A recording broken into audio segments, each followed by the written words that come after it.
This is InFocus News. Hello, I'm David Gibbons.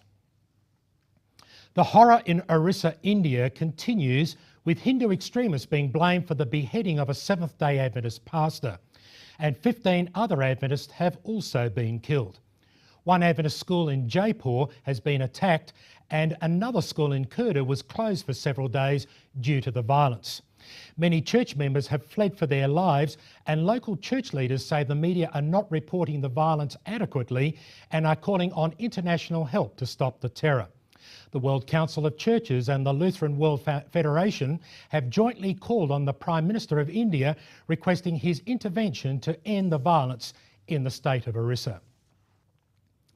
The Alumni Association of Avondale College, a tertiary education institution owned by the Seventh-day Adventist Church, has used the annual homecoming gathering to honour Dr. Alan Lindsay.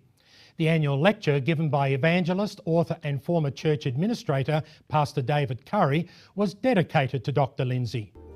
Dr. Lindsay said his proudest achievement was presenting the video series Keepers of the Flame, which has been translated into more than 12 languages.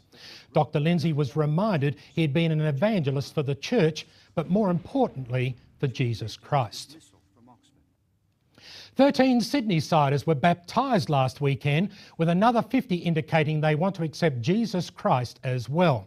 The baptism came at the end of a 5-week series of evangelistic meetings held in the Greater Union Cinema Complex at George Street in the middle of the city of Sydney.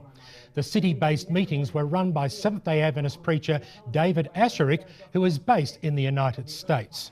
An average of 200 people attended each of the 4 weekly sessions, and an additional 100 attended each of the 4 weekly sessions held in the inner western suburb of Ashfield. While some of the attendees were Christians, many had never attended a Christian meeting before.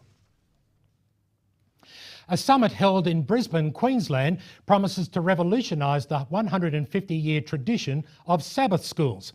90 Seventh-day Adventist church leaders, pastors, children's ministry leaders and church members from across the South Pacific attended the 5-day summit. Organisers did not want a training seminar because they had been run many times before. So delegates from the various South Pacific culture groups discussed how Sabbath School could become more relevant whilst maintaining a soul-winning, disciple-growing mission focus. And they have returned to their churches motivated to bring change.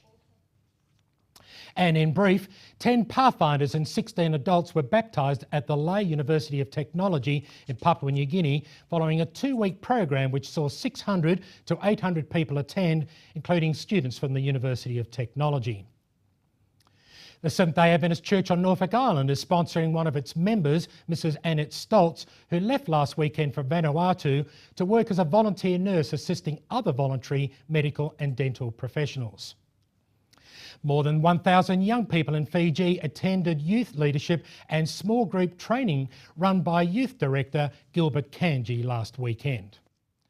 And finally, in this week's colour edition of Record, volunteers planting new churches in the Morobe province of Papua New Guinea meet for training.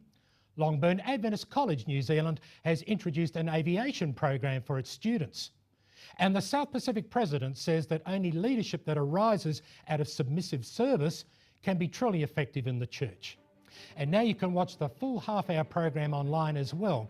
Go to infocus.org.au. Thanks for watching. I'm David Gibbons.